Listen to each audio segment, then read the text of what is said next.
نیکی اس کا عمل کرنا ہم پر بڑا اہم ہے، بڑا ضروری ہے۔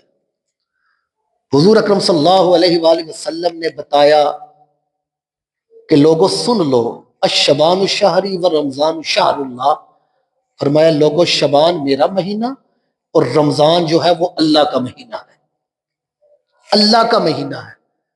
علماء کرام مفسرین کرام فرماتے ہیں کہ یہ مہینہ تمام مہینوں سے افضل ہے۔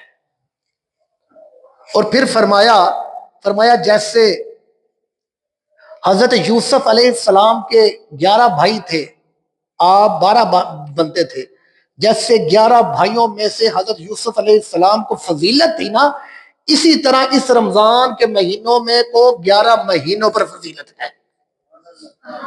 یہ رمضان کا مہینہ اتنا فضیلت والا ہے، اتنی برکت والا ہے۔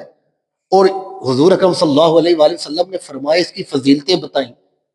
میرے نبی کریم رؤوف الرحیم صلی اللہ علیہ وآلہ وسلم نے آپ نے فرمایا، پھر قرآن جو رمضان کا مہینہ ہے نا، اس رمضان المبارک میں قرآن نازل ہوا۔ جو زمین پر جب قرآن آیا نا تو تب رمضان کا مہینہ تھا۔ اب اس مہینے کی دیکھیں،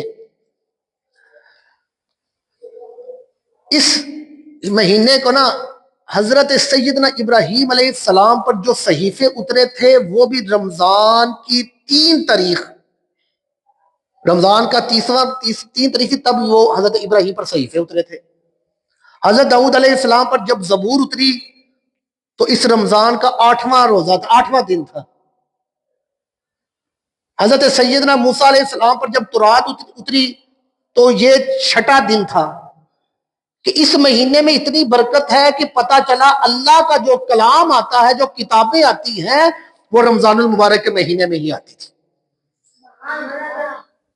اور یہ رمضان المبارک کے مہینے میں جو قرآن زمین پر آیا وہ رمضان المبارک کے مہینے میں آیا۔ اور اس لیے کہا جاتا ہے قرآن کی کثرت سے تم تلاوت کرو رمضان المبارک میں۔ حضور اکرم صلی اللہ علیہ وآلہ وسلم نے 12 جگہ پر فرمایا کہ اس رمضان کی قدر کرو، اس رمضان پہ عبادت کرو۔ اب یہ رمضان المبارک کے مہینے کی اتنی برکت ہے کہ کہا جاتا ہے، حضور نے فرمایا کہ اگر تم رمضان المبارک کے مہینے میں ایک نفل ادا کرو گے، اس کا یہ ثواب ملے گا جیسے تم نے دوسرے مہینوں میں کوئی فرض ادا کیا ہے۔ ایک نفل پڑھنے پر اتنا ثواب ہے جیسے تم نے دوسرے مہینوں میں فرض ادا کیا ہو۔ اور حضور فرماتے ہیں اگر تم رمضان کے مہینے میں فرض ادا کرو گے تو پھر تمہیں 70 گنا زیادہ جو ہے ثواب ہوگا فرض کا۔ یہ رمضان کا مہینہ ہے۔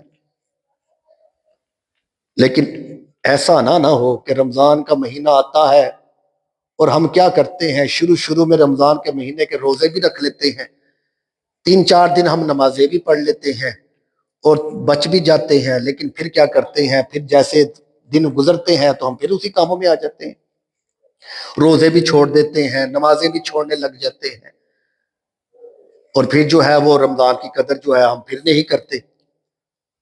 اور لوگوں، یہ رمضان کا مہینے کی قدر، حضور فرماتے ہیں قیامت کے دن یہ رمضان کا مہینہ جو ہوگا نا، یہ لوگوں کی سفارش کرے گا اور لوگوں کی شکایتیں کرے گا۔ جو اس کی قدر کرتا ہوگا اس کی سفارش ہوگی، اس کو بخشوائے گا، اور جو اس کی قدر نہیں کرے گا اس کی یہ شکایت لگائے گا۔